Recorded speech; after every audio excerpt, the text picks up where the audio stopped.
Hey everyone, I'm Tom with Producer Hive, and over the last couple of years you may have noticed a massive influx in content creators. From musicians to YouTubers, from streamers to podcasters, there really are a lot of different mediums of content creation that have been picked up and published over the last couple of years. And what's one thing that all of these different people need?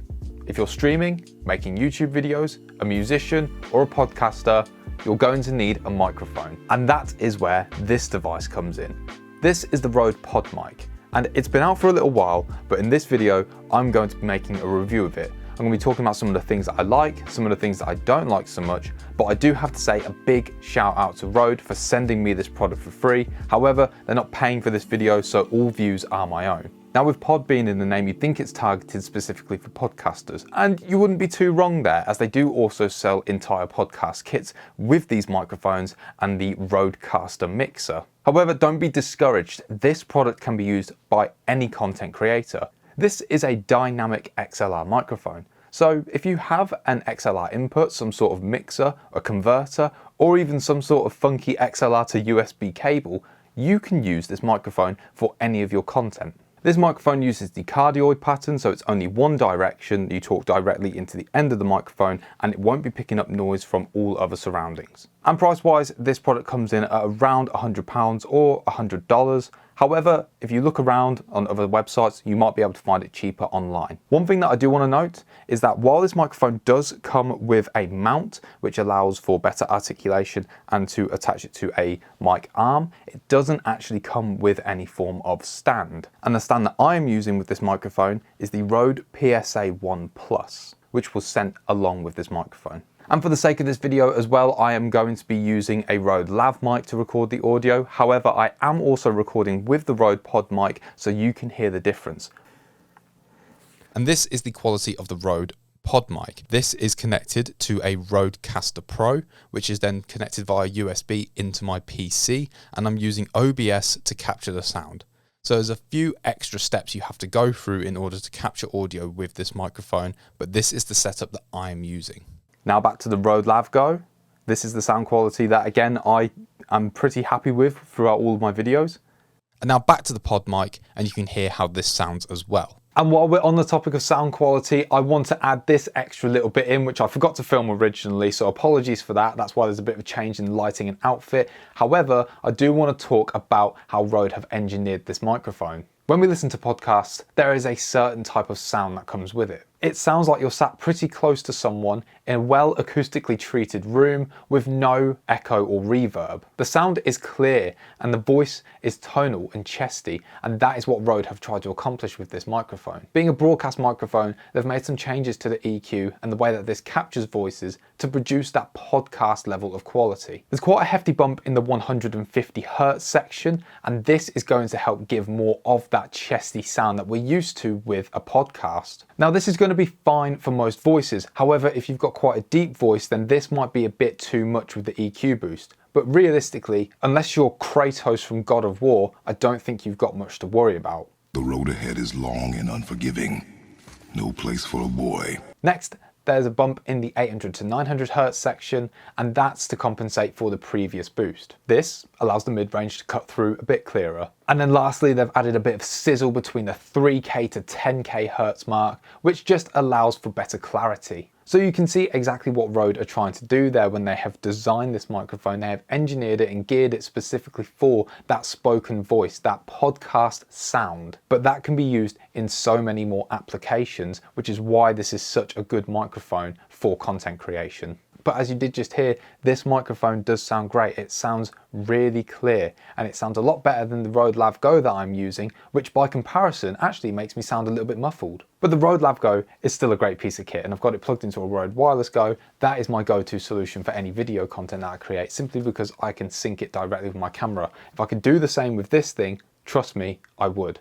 The RØDE Podmic sounds really good, especially for the price. I'm thinking when I edit this video, I probably will have to increase the volume, as one issue that I've been facing is that it comes across really quiet. I've seen some other things online with people posting in forums about the RØDE Podmic sounding really quiet, so I may have to actually edit this audio and make it a bit louder and boost it in my software.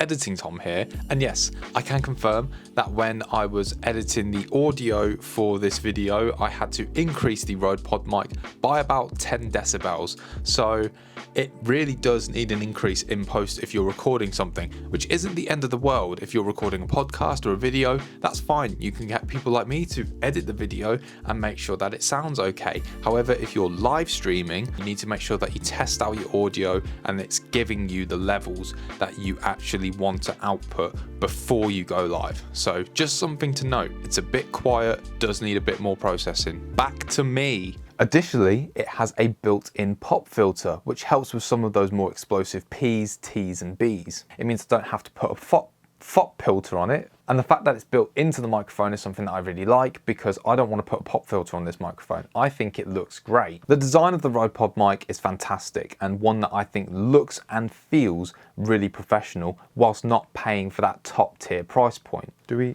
we agree?